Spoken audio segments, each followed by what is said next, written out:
আজকে তো একটা গাড়িকে টেনে নিয়ে আসতে হলো, মানে কি বলবো বন্ধুরা, অবস্থা খারাপ। তো বন্ধুরা, আমার কর্মজীবনের আজ হয়ে গেলো 47 দিন। তো প্রত্যেক দিনের মতন আজকেও সকাল সকাল পাঞ্চিং করে, নাস্তা করে আর টুলটা একবার চেক করে স্প্যানারগুলো মিলিয়ে নিয়ে বেরিয়ে পড়লাম সাইডে।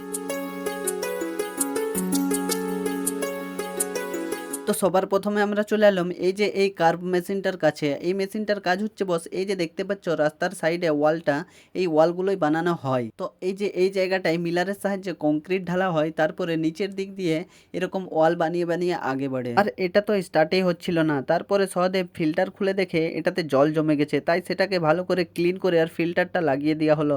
তারপর নজেল ঢিলা করে জলটা বার করে দেওয়া হলো, তারপর স্টার্ট হয়ে গেল। তারপর আমরা চলে এলাম এই যে এই গ্রেডারটার কাছে। এই গ্রেডারটাতে এই যে দেখতে পাচ্ছ এই এন্ড, এটাকে বলা হয় এন্ড, এটাই লাগাতে হবে। তো ঈশ্বরী ভাই সেটা খুলতে শুরু করে দিল, তারপর খুলে নিয়ে থ্রেডগুলো গুনে নিল, কারণ যত থ্রেড ভিতরে ছিল তত থ্রেডেই ভিতরে লাগাতে হবে।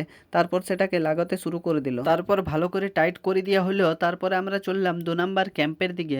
তো 2 নাম্বার ক্যাম্পে এসে দুটি খাওয়া দাওয়া করে নিলাম, তারপরে আবার বেরিয়ে পড়লাম।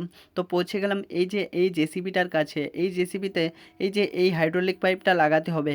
তো ঈশ্বরী ভাই একদিকটা লাগাতে শুরু করে দিল আর আমি একদিকটা লাগিয়ে দিলাম। তারপরে আমরা চলে এলাম এই যে এই ক্যাম্পারটার কাছে। এটা তো স্টার্টেই হচ্ছিল না, অনেকক্ষণ অনেক কিছু করার পর তাও যখন স্টার্ট হলো না, তারপর আমরা একটা বেল্ট বার করলাম আর সার্ভিস ভ্যানের পিছনে বেঁধে আর ক্যাম্পারের সাথে বেঁধে দিলাম। তারপর ধীরে ধীরে ওটাকে টান দিয়ে চললাম এটাকে নিয়ে ক্যাম্পের দিকে।